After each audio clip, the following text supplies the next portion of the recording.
दोस्तों नमस्कार। आपका बहुत बहुत स्वागत है।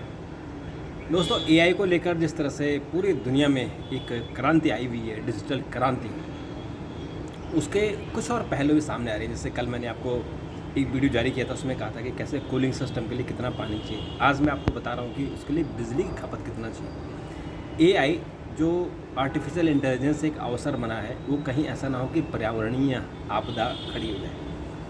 सबसे पहले पानी को लेकर जो एआई के लिए खासकर जो एलएलएम हैं, जैसे जीपीटी हैं, उनके सर्वर को चलाने के लिए बहुत ज़्यादा पानी चाहिए होता है।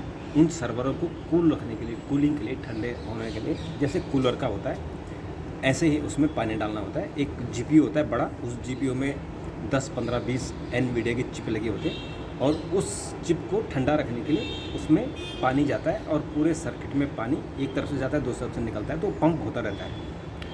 तो लेकिन दिन भर में जितना पानी चाहिए होता है, जैसे एक अनुमान है कि एक चैट जीपीटी को अगर आप 20 सवाल पूछते हैं तो 20 सवाल में उसको कम से कम आधा लीटर पानी वो फूंक जाता है।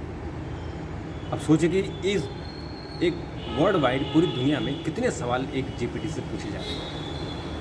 अभी गूगल ने अपनी एक रिपोर्ट जारी की है, एनवायरमेंटल रिपोर्ट। उस रिपोर्ट में उसने कहा है कि 2025 में उसने 6.1 बिलियन गैलन पानी का यूज़ किया और वो उसका 2030 तक 14% बढ़ जाएगा, क्योंकि अकेला गूगल का जो जेमिनी है एलएलएम और उसके साथ जो एआई उसका सेंटर है, वर्क स्पेस है, उसमें 6 बिलियन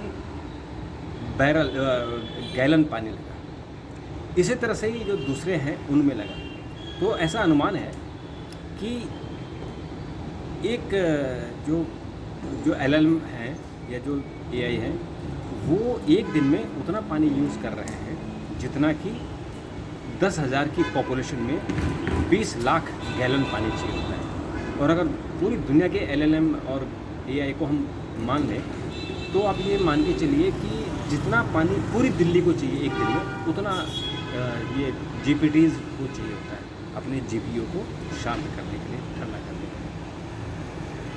तो पानी तो एक प्रॉब्लम होगी और इसमें एक और प्रॉब्लम है कि ये पानी रिसाइकल पानी नहीं चाहिए, मीठा पानी यानी फ्रेश वाटर चाहिए, जिसको हम इंसान पीते हैं, क्योंकि उसका जो सर्किट है, उसकी जो पाइप है बहुत ही सेंसिटिव है।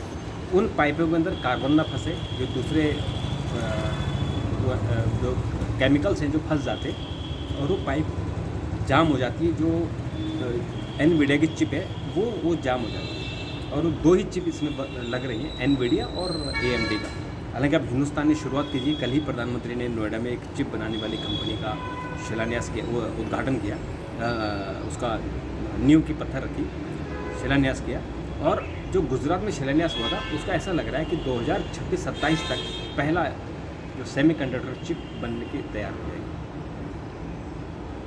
चीन में बहुत बड़े पैमाने पर हो रहा है, अमेरिका और चीन दो ही इसको बना रहे हैं, बाकी रीअसेंबल कर रहे हैं या उसके जीपीयू बना रहे हैं। यानी जो चिप होगी वो एनवीडिया की होगी या हो सकता है कि एएमडी की हो, लेकिन उसको फ्रांस में बना रहा है, उसको जापान में बना रहा है, उसको दूसरे देश में बना रहे हैं। भारत में भी हम फ्रांस के बने हुए बुल कंपनी के जो जीपीयूज़ ले रहे हैं, जो हमारा मौसम विभाग मौसम का पूर्वानुमान लगाने के लिए सुपर कंप्यूटर चलाता है, उस सुपर कंप्यूटर में वही जीपीयू लगे हुए।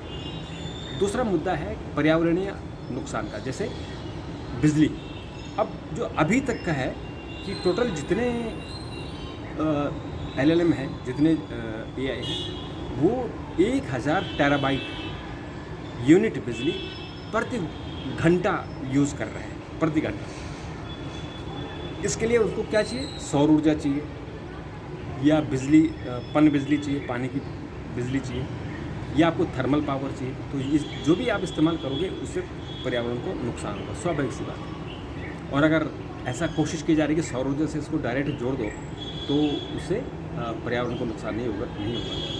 लेकिन अब उसमें एक और प्रॉब्लम क्या आ रही है, जो ये एनवीडिया की चिप है, वो एनवीडिया की जो चिप है वो चिप जो है उनकी जो उम्र है वो कम होती है, क्योंकि टेक्नोलॉजी बड़ा फास्ट बदल रही है।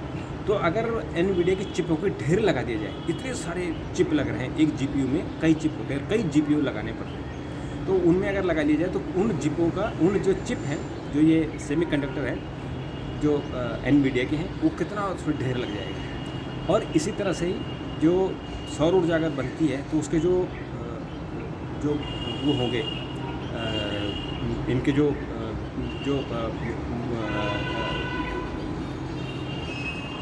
जिनमें बिजली स्टोर होती है, वो जिसको बैटरी हम बोलते हैं, इतनी कितनी सारी बैटरियाँ होंगी, तो वो बैटरी और चिप जो इलेक्ट्रॉनिक कूड़ा होगा, वो कूड़ा जो है बड़ा खतरनाक हो जाएगा। कहाँ इतने सारे कूड़ों को हम रखें? तो ये प्रॉब्लम आ रही है, और ये आने वाले समय में ये प्रॉब्लम बहुत बढ़ेगी। तो पर्यावरणीय आपदा न बन जाए, इसलिए इसका कैसे हम लॉजिकल और जुडिशियस इस्तेमाल करें, वो सोचने वाली बात होगी।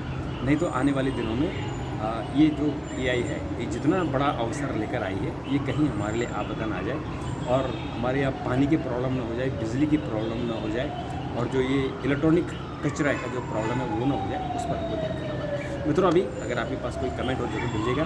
अभी के लिए नमस्कार, थैंक यू, धन्यवाद।